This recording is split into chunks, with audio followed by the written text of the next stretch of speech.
Nggih. Bismillahirrahmanirrahim. Assalamualaikum warahmatullahi wabarakatuh. Warahmatullahi wabarakatuh. Saudara sekalian, telah hadir di hadapan saya seorang wirausahawan.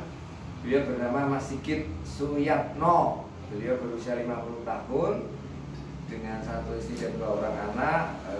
Putra pertama beliau sudah berwirausaha, putra keduanya masih menjadi mahasiswa di salah satu perguruan tinggi di Kota Surakarta ini. Baiklah, pada kesempatan ini kami ingin mencoba berdialog dengan beliau. Yang pertama tentang sejarah atau kisah di balik nama. Kemudian setelah itu nanti beliau akan bicara tentang motivasi. Jadi karena beliau ini sebenarnya pegawai negeri, kenapa kok masih mau berwirausaha? Ya, jadi semacam aja opini di masyarakat. Jadi pegawai negeri itu kan sudah mapan, jadi tidak usah repot-repot. Nah, kalau ini masih mau repot itu ya. Itu yang kedua. Yang ketiga tentang bagaimana roda bisnis ini berjalan. Orang sering menggunakan istilah arus kas. Ya, kita ingin mengetahui apakah melibatkan pihak ketiga perbankan atau mitra bisnis. Dan yang keempat nanti kita juga ingin menggali tentang bagaimana beliau bisa mewaralabakan warungnya ini. Dan yang terakhir pesan supaya kita berani berwirausaha, yang tentunya talkshow ini atau wawancara ini mudah-mudahan menginspirasi kita semua. Baik, monggo Mas Sigit, saya biasa memanggil beliau. Bagaimana Bapak akhirnya memutuskan membuat usaha warung ini? Ya, terima kasih Pak Abu atas waktu yang diberikan kepada saya. Kebetulan saya adalah owner Esndele, salah satu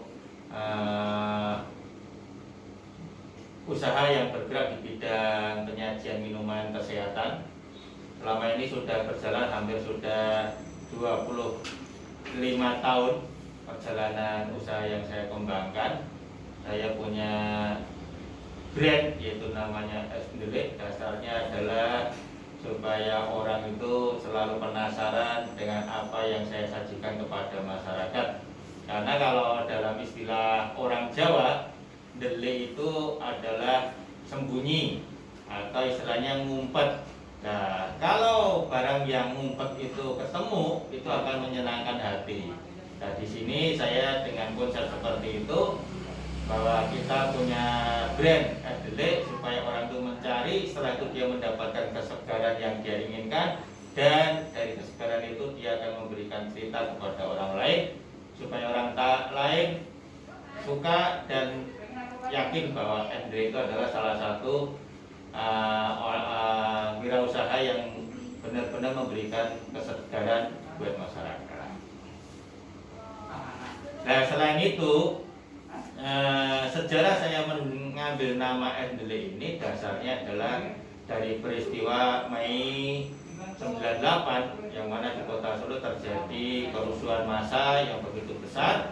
Masyarakat banyak yang merasa tidak nyaman, mereka juga menghindar daripada kerumunan massa karena ada juga beberapa yang dilakukan sweeping untuk mencari hal-hal yang kurang berkenan. Nah, disitulah saya mengambil kesempatan juga bahwa supaya masyarakat itu mau datanglah ke Esndele. Nah, disitulah cikal bakal Esndele sampai sekarang ini masih eksis. Insya Allah sudah ada 9 cabang yang ada di Jakarta, Semarang, dan di Kota Malang, Jawa Timur. Nah, Esndele ini salah satu yang menjadi andalannya adalah di bidang penyajian jus kesehatan yang berawal dari aktivitas saya sebagai seorang pedagang pasar yang berjualan buah-buahan, terus saya kembangkan untuk memasarkan produk ke beberapa rumah sakit. Dari situ akhirnya berkembanglah sampai sekarang ini bahwa produk saya itu punya kualitas di bidang kesehatan untuk meningkatkan stamina bagi para pasien yang habis menjalani operasi ataupun habis menjalani karantina di rumah sakit. Dan sampai hari ini saya tapi masih bisa eksis. Pusatnya ada di Jalan Mandura nomor 19, Kartopiasan, Keratonan, Surakarta. Itu Pak. Iya, Mas Sigit, itulah sekilas tentang nama itu muncul.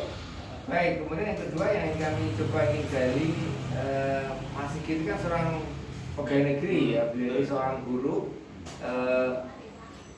Apa yang mendorong menjadi seorang wirausahawan? Apakah itu genetis, artinya kalau bapak ibunya pedagang karena untuk ke bapak ibu ini, atau nggak tahu, mungkin teman-teman yang mendorong atau muncul dari diri sendiri, monggo Mas Sigit. Ini jadi saya itu kan punya sifat suka bermasyarakat, suka untuk selalu punya teman yang banyak, suka selalu untuk mengumpulkan teman-teman yang banyak. Nah, kebetulan di dunia pegawai negeri itu hampir semua teman-teman bisa dikatakan dia memang punya penghasilan yang rutin, penghasilannya sudah jelas. Tapi Masya Allah kalau kita lihat sebenarnya teman-teman ini juga mempunyai ganjalan yang luar biasa. Hampir semuanya itu penghasilannya sudah habis untuk dipotong kebutuhan-kebutuhan yang tidak terduga. Nah, disinilah saya pengen memberikan contoh kepada teman-teman bahwa selain kita punya pekerjaan pokok, itu kita tetap harus punya pekerjaan sampingan. Karena kita nggak tahu rezeki itu akan datang dari mana. Kalau pekerjaan pokok kita jalankan dengan bagus, insya Allah rezeki juga akan bagus. Tapi tidak kalah atau tidak salah, kita juga punya pekerjaan sampingan. Dasarnya apa? Bahwa kita itu tidak tahu kebutuhan yang ada di depan. Suatu saat kita akan butuh, dan suatu saat kita pasti akan mencari kebutuhan itu bisa terpenuhi dengan baik. Nah, salah satunya adalah kita harus punya pekerjaan sampingan. Ya, ada beberapa pekerjaan sampingan. Kalau biasanya teman-teman PNS itu ada yang menjadi petani, ada menjadi peternak, ada yang menjadi pedagang dan macam-macam. Kalau saya lebih condong memilih ke hal yang sifatnya adalah kepelayanan masyarakat. Ya, salah satunya saya memberikan pelayanan terbaik. Bagaimana saya memberikan sebuah kualitas minuman yang sehat, minuman yang benar-benar bisa menyegarkan bagi orang yang merasa dia mendapatkan hal yang butuh untuk penyegar. Dan di situ saya kembangkan, dan ternyata itu tidak butuh modal yang banyak, tapi bisa menghasilkan hasil yang banyak. Dan itu pun kalau kita bekerja bisa dialihkan kepada saudara kita yang lain, jadi tidak akan mengganggu aktivitas sebagai pegawai negerinya. Tapi kalau kita tidak bisa mencari solusi yang seperti itu, nanti akan rusak satu dan satunya. Usahanya nggak jalan, pegawainya juga akan kacau balau. Tapi kalau semuanya bisa ditata dengan baik, dan disitulah kita punya poin. Nah, poin yang saya ambil di sini adalah bahwa seorang pegawai itu harus bisa menjadi contoh bagi orang lain, bukan menjadi hal yang kurang istilahnya nilai terhadap masyarakat. Karena kalau kita tidak punya pekerjaan sampingan, maka yang terjadi adalah pasti kita akan melakukan kegiatan-kegiatan yang negatif. Salah satunya kita bisa korupsi, ya kita bisa melakukan pungli dan macam-macam. Dan itu di dunia pegawai negeri sangat terbuka sekali hal-hal untuk melakukan hal seperti itu. Tapi itu kan dinilai dari segi ini tidak baik. Tapi kalau kita memberi contoh yang baik, oh ternyata dia tuh punya bisa membeli A, bisa membeli B, bisa membeli C. Itu karena punya pekerjaan sampingan yang jelas. Pekerjaannya adalah sebagai misalnya pedagang atau peternak ataupun menjadi seorang petani. Nah, disinilah sebenarnya tugas sebenarnya seorang pegawai itu adalah di situ. Tidak hanya duduk di kantor mengerjakan tugas selesai pulang, enggak. Tapi kalau jadilah contoh yang baik, duduk di kantor bisa menyelesaikan tugas, di rumah masih punya pekerjaan sampingan yang bisa untuk menghidupi keluarganya dengan baik dan dengan benar. Nah, ini konsep yang saya pegang. Jadi bagaimana seorang pegawai itu bisa mengayomi masyarakat dengan baik, dan dengan cara seperti itu maka masyarakat akan menilai bahwa pegawai itu memang contoh yang baik untuk masyarakat. Jadi seperti itu konsep yang saya bawa. Intinya adalah saya sebagai pegawai, tapi juga saya sebagai pelayan, kan seperti itu. Matur nuwun Mas Sigit, jadi luar biasa. Jadi menjadi pemimpin negeri tidak jadi halangan untuk menjadi pelayan masyarakat, pelayan berarti melayani customer di restoran beliau. Baik. Kemudian topik yang coba kita gali tentang arus kas, artinya sebagai konsumen kita sering melihat atau ada opini bahwa kalau orang berjualan makanan siap saji itu keuntungannya tidak perlu pakai nagih, orang jajan langsung bayar. Kemudian antara bahan baku dan margin keuntungan bisa kata-kata lebih menjanjikan dalam arti orang rela membayar dengan ikhlas, dengan semestinya, karena memang makanan itu kan semacam kebutuhan primer, orang semua butuh makan, dan atas hal itu orang memang rela membayarnya dalam tanda kutip. Berapapun yang ditawarkan sepanjang di benak konsumen itu masuk akal, dia akan bayar. Jadi singkat kata, poin yang ketiga yang kita gali bagaimana Mas Sigit dari awal 25 tahun yang lalu sampai sekarang bagaimana arus kasnya, artinya apakah dulu utang bank dulu atau ya cuma sebagian gaji untuk wirausaha, atau sudah menjadi besar ada iming-iming bank bahwa ini dibesarkan nanti kami beri suntikan dana dasbudi. Ya, nanti ini sebenarnya kalau kita lihat usaha yang paling ringan untuk modal yang tidak begitu besar tapi hasilnya besar adalah usaha yang bergerak di bidang air minum. Ya, baik itu air minum mineral ataupun air minum yang seperti yang saya lakukan sekarang ini air minum penyegar. Nah, dari yang kita lakukan sebenarnya kita bisa lihat bahwa keuntungan dengan jualan air itu hampir 70% keuntungannya dari modal pokok ataupun sebagai modal awalnya. Kalau kita di sini melakukan itu dengan teliti, telaten, tekun, ya. Terus ditambah lagi adalah kita benar-benar terjun ini tujuannya adalah untuk menyegarkan orang lain. Nah, disinilah sebenarnya kita sudah punya tabungan. Ya. Teliti contohnya, misalnya kita teliti dalam memilih bahan baku. Kalau bahan bakunya bagus, maka akan menghasilkan kualitas yang bagus. Tapi kalau bahan bakunya nggak bagus, pasti akan menghasilkan kualitas yang nggak bagus. Yang kedua, telaten. Kita telaten. Beli satu pun kita layani, beli satu pun kita antar. Nah, ini adalah salah satu ketelatenan. Karena sumber utama kita berhasil dari ketelatenan. Kita telaten, ada masukan, kita pelajari, kita arahkan dan kita coba untuk lakukan. Nah ini perlu. Yang ketiga ada tekun. Tekun di sini kita tidak boleh terus tak sepi, pria, nggak boleh. Sepi harusnya dicari. Kenapa ini warung sepi? Apa karena rasanya kurang enak, atau karena pelayanannya kurang maksimal, atau karena faktor yang lain itu musim hujan ataupun pas musim yang seperti kita hadapi seperti sekarang ini, pandemi seperti ini. Nah ini kalau kita pelajari dengan baik, ini akan jadi sumber penghasilan yang banyak sekali. Ya, misalnya kita ambil dari kebiasaan kita memilih bahan baku yang bagus. Bahan baku yang bagus itu kelihatannya mahal, tapi hasilnya akan bagus. Dengan hasil yang kualitas produk yang bagus, maka orang lain akan memberikan cerita kepada kita, oh itu loh endelik, kalau jusnya benar-benar terasa sampai titik akhir atau sampai tetesan terakhir daripada atau sedotan terakhir atau yang macam-macam. Nah disinilah sebenarnya kita mendapatkan tabungan yang berharga.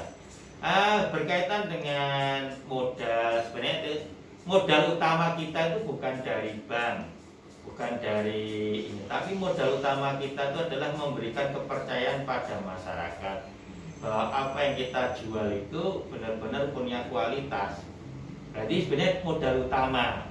Tapi kalau modal soal apa tadi, modal uang, modal ini tidak jadi problem. Sebenarnya di bisnis seperti ini saya pun bahkan tidak perlu pakai uang untuk membeli produk.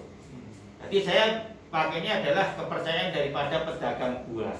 Aku juga buahmu dulu ya, nanti tak jual lagi, besok baru tak bayar. Itu dia mau, karena dia sudah yakin bahwa usaha saya itu sudah berjalan, maka saya mampu untuk membayar.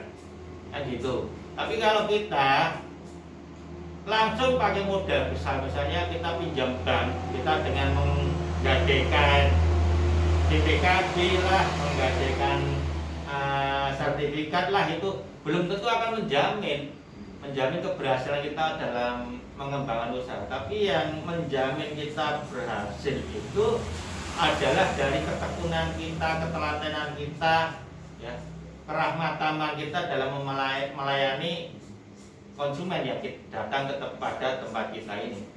Nah, selama ini saya tidak menggunakan fasilitas-fasilitas perbankan seperti itu, tapi saya menggunakannya adalah ketelitian dalam administrasi keuangan.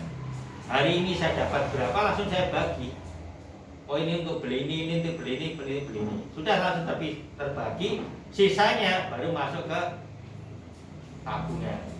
Jadi seperti itu. Besok lagi ya, beli ini, sisanya masuk ke tabungan lagi. Dari kecil-kecil inilah maka bisa menjadi tabungan yang akan besar.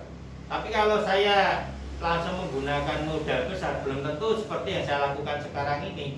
Ya, saya pinjam bank bisa dapat, ya bisa 500 juta, 1 miliar mungkin, asal ada sertifikatnya. Tapi kalau saya tidak melakukan pelayanan yang baik kepada konsumen saya, maka konsumen itu tidak mau datang ke tempat saya. Maka saya nanti akan merasa keberatan. Keberatannya apa? Untuk menyetor daripada kewajiban saya di bank itu akan berat. Tapi kalau kita pelan-pelan, ya nek wong Jawa ngalani alon-alon asal kelakon, itu akan terjadi benar. Kita pelan-pelan.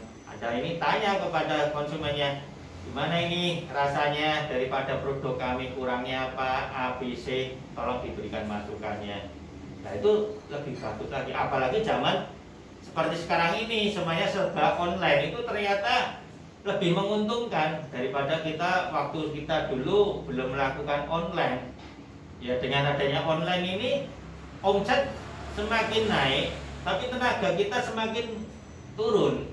Kenapa saya katakan seperti itu, omset naik? Karena apa? Omset naik itu banyak order dari luar, ya kan? Masuk ke tempat kita, dan mereka juga langsung bayar kan, masuk ke rekening juga. Nah, terus tenaga kita menurun, kenapa? Karena kita tidak mencuci, kita tidak membersihkan tempat lagi. Jadi kita secara tidak langsung tenaga kebersihan sudah berkurang, tenaga ini berkurang. Tapi kualitas kita untuk kepada masyarakat semakin naik selama kita menjaga kualitas. Nah, menjaga kualitas ini dengan apa? Selalu bertanya pada konsumen kekurangannya apa, kalau masukan ini masukkan. Nanti ada ini. Terus yang kedua, kita selalu iklan yang baik, ya iklan yang sesungguhnya baik. Ya, kita bisa melalui Instagram, Facebook, ya Twitter dan macam-macam. Iklan di situ iklan yang baik. Kondisi pas rame ya benar-benar kita ambil pas rame itu kita iklankan. Ya, kalau kita pas nggak rame ya kita nggak akan mengiklankan. Nanti kalau ini yang penting adalah memberikan pelayanan yang terbaik. Yang ketiga, ya kita harus selalu melihat momen yang pas. Ya, kalau seperti sekarang ini kan baru momennya orang mencari vitamin. Maka disinilah kita mencoba menjual produk-produk kita yang mengandung vitamin itu. Ya betul, kalau saya kan di bidang es, ya saya jual beberapa vitamin yang bisa muncul dari es itu. Ya ada es lemon, ada es ini kurma, pas bulan Ramadan ini kurma, jus kurma. Mungkin di tempat lain tidak ada orang yang jualan jus kurma. Saya jualan jus kurma. Terus yang berikutnya lagi apa? Kita memberikan pelayanan delivery. Ya. Kalau meskipun sudah ada Gojek, sudah ada Grab, kadang-kadang masyarakat itu masih berpikir, wah itu nanti pakai biaya ongkir. Ya udah kita delivery, tapi kita ada batasan, misalnya 5 order. Nah, berarti satu orang 50.000 ya kita delivery. Ya udah saya anter, enggak apa-apa. Asal 50.000 kita anter. Nah, di situ kita tanya sekalian apa kekurangannya. Nah, ini masuk. Nah, disinilah sebenarnya tabungan-tabungan yang tidak terduga itu baik sekali di sekitar kita ini. Cuma kita kadang-kadang nggak sadar dan kadang-kadang kita tuh hanya berpikir bahwa usaha itu yang penting adalah modal besar. Salah. Sebenarnya usaha yang paling benar itu adalah jujur. Nah, di situ tak. Asal kita itu jujur, itu adalah tabungan kita untuk menjadi sukses. Tapi kalau kita tidak jujur, maka nggak akan sukses. Saya di franchise itu berani memberikan ini kepada para pembeli. Saya tanggung 3 bulan, uang akan kembali lagi. Nah, itu saya tawarkan. Kalau nggak percaya, akan saya buktikan. 3 bulan kita proses, uang kembali. Dasarnya apa? Kita memberikan yang terbaik kepada ini. Yang kedua, kita memberikan iklan yang terbaik. Nah, biasanya waktu antara 1 sampai 3 bulan itu adalah proses untuk menawarkan sebuah produk dengan sebaik-baiknya. Jangan sampai kita mengecewakan. Berikan pelayanan yang terbaik di situ. Nah, disitulah sebenarnya kita sudah akan bisa mengembalikan modal kita lagi. Nah, kalau ini tidak diambil kesempatan, maka akan hilang dengan sendirinya. Dan itu pasti. Tapi kalau kita ini bagus. Nah, kelemahan daripada kita menggunakan modal-modal dari perbankan, koperasi dan macam-macam itu, salah satunya kelemahan adalah kadang-kadang kita nggak tahu ya, orang yang namanya roda itu kan berputar. Kadang kita di atas, kadang kita di bawah. Kalau kita di atas terus, insya Allah masih aman-aman saja, masih bisa senyum-senyum untuk menutup daripada ansuran. Tapi kalau kadang-kadang kita di bawah, misalnya pas musim hujan, maka es itu rame, rantingnya naik. Tapi kalau pas musim kemarau itu naik. Tapi kalau pas musim hujan, dia akan turun. Nah, disinilah sebenarnya kita kan harus bertanya di sini. Pada waktu menurun ini, apa yang mengganti untuk es ini? Nah, kalau saya kebetulan kan ada produk lain. Selain ada es, saya punya produk-produk makanan yang sifatnya adalah penghangat. Ada mie instan, ada mie Jawa, ada soto, ada sop, dan macam-macam. Disitulah kita ambil. Jadi, kenapa? Untuk menyeimbangkan keadaan, supaya nanti pada waktu kita di bawah itu es sepi, maka sotonya yang akan rame, sopnya yang akan rame, mie-nya yang akan rame, nasi gorengnya yang akan rame. Jadi seperti itu. Tujuannya apa? Supaya keuangan kita itu tetap stabil terus. Kenapa? Karena kita butuh yang namanya tenaga, karyawan dan macam-macam. Nah, kita kan juga menyelamatkan karyawan. Ya, karena kalau karyawan itu tetap stabil, maka dia juga akan bekerja juga dengan baik. Tapi kalau karyawannya sudah nggak stabil, otomatis dia juga akan bekerjanya seperti jalan yang bergelombang kan gitu. Naik turun itu akan rusak kan gitu. Nah, kalau udah rusak, siapa yang rugi? Ya brand kita yang akan rugi. Ya, kita akan bilang. Tapi kalau brand kita itu tetap stabil terus, ya aman insya Allah. Ya seperti kita lihat brand-brand yang sudah besar itu kayak Pizza Hut, McDonald, ya KFC, dia punya brand yang sudah besar, dia punya standar. Gak semua orang bisa melakukan seperti itu. Tapi itu udah standarnya dia. Kalau dia nggak mau, ya nggak bisa untuk ikut franchise. Biar standarnya ini dia mau, ya sudah ikuti aja standar saya itu. Dia nggak akan bisa, karena dia sudah punya pengalaman dan punya manajemen yang baik. Nah, inilah yang harusnya kita ambil contoh sih seperti itu. Teman Mas Kit. Ini ada akun Facebooknya SDLE juga, Instagram SDLE. Instagram SDLE, Facebook juga SDLE. Oke. Twitter ya SDLE. Jadi itu akun-akun di media sosial, kita bisa mengakses untuk lebih jauh mengenal dan mencoba produk ini. Baik, yang terakhir adalah kita ingin mencoba memberikan meminta Mas Sigit untuk memberikan motivasi kepada kita semua. Tadi sudah disampaikan untuk berwirausaha tidak membutuhkan modal finansial sebagai pijakan awal, tapi motivasi yang kuat tentang kejujuran, tentang kemudian ketelitian. Tadi ada beberapa yang beliau teliti, telaten, tekun tadi. Itu semua orang punya potensi itu, tinggal kita menumbuh kembangkan. Baik. Kemudian yang terakhir yang kami ingin minta statementnya adalah pesan kepada masyarakat generasi muda, langkah apa yang harus kita bangun supaya punya keberanian berwirausaha. Ya, jadi kan takut rugi, takut gagal, ya. Bayangan ketakutan membuat orang nggak berani melangkah. Bagaimana menghancurkan bayangan ketakutan ini, Mas Sigit? Iya, ini Pak Abu, kita lihat Indonesia itu adalah negara kepulauan, negara yang besar, penduduknya juga sangat besar. Ya, sebenarnya kalau kita lihat dengan negara yang begini besarnya, bentuknya kepulauan, itu adalah kesempatan kita untuk berkreasi. Karena sumber kesuksesan itu bukan dari kepintaran, tapi sumber kesuksesan itu adalah dari kreativitas. Siapa yang bisa mengembangkan kreativitas, maka dia yang akan menang.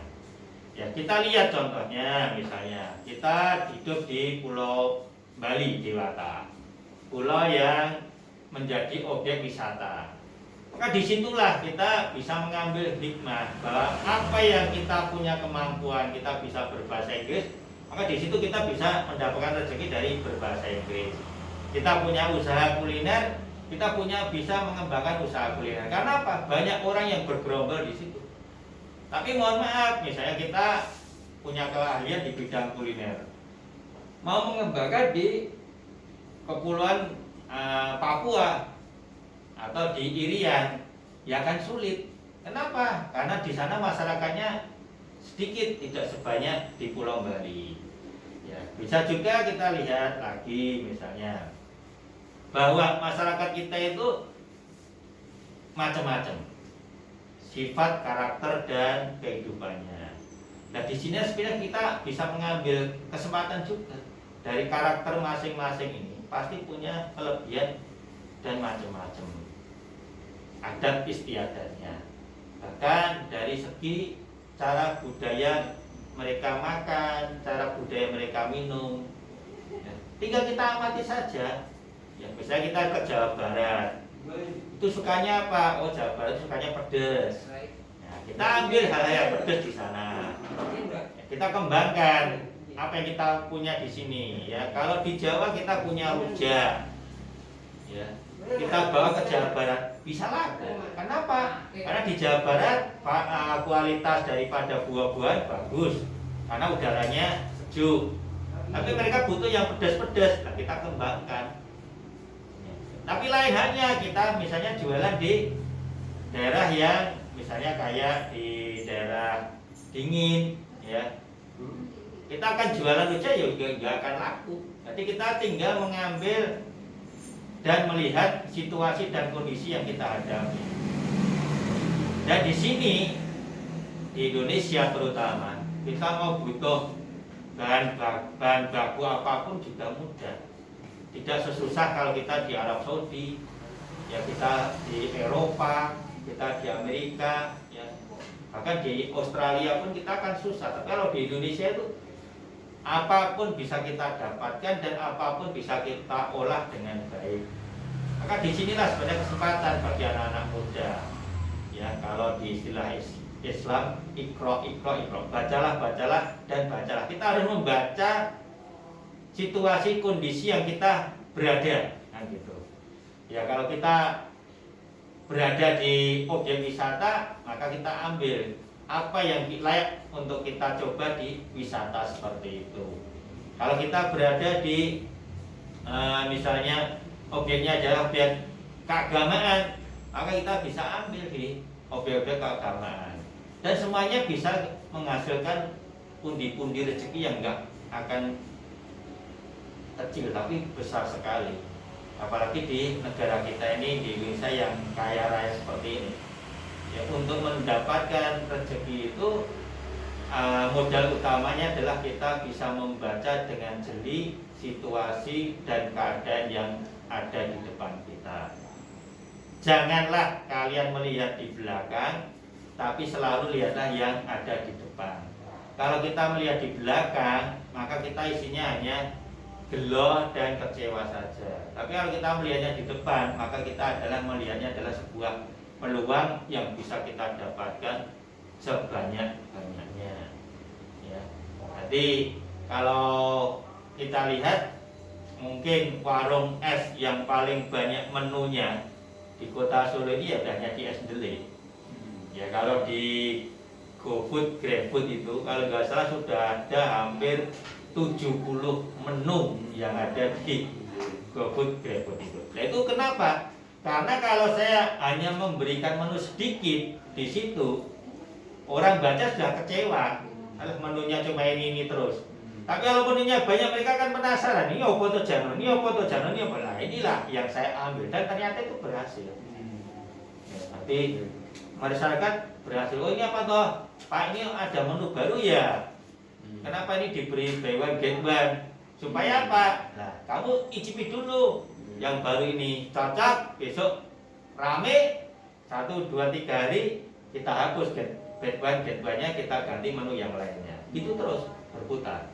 Nah ini ternyata efeknya luar biasa. Selain saya mendapatkan order yang banyak, ternyata teman-teman daripada ojek juga merasa senang karena apa? Selalu dapat order untuk datang ke sini. Nah inilah yang saya tanamkan kepada karyawan saya, kepada pelaku-pelaku saya di es Ndele seperti itu. Jadi intinya kita baca suasana dan keadaan itu untuk mencapai prestasi yang terbaik. Tapi kalau kita tidak mau membaca keadaan dengan baik, maka kita pun akan tertutup oleh orang lain yang membaca dengan baik. Nah ini karena kehidupan di dunia usaha itu pasti saling bersaing satu sama lainnya. Bersainglah yang baik, jangan bersaing yang kurang baik. Bersaing yang baik itu apa? Belilah kualitas yang baik, kualitas yang benar-benar. Kalau di tempat saya sendiri kesegaran, ya belilah kesegaran yang baik. Ya, disitulah hal yang perlu kita kembangkan, karena sebenarnya sumber utama kita berhasil itu adalah dengan cara membaca keadaan yang ada di sekitar kita. Mungkin itu Pak Abu yang harus saya tekankan kepada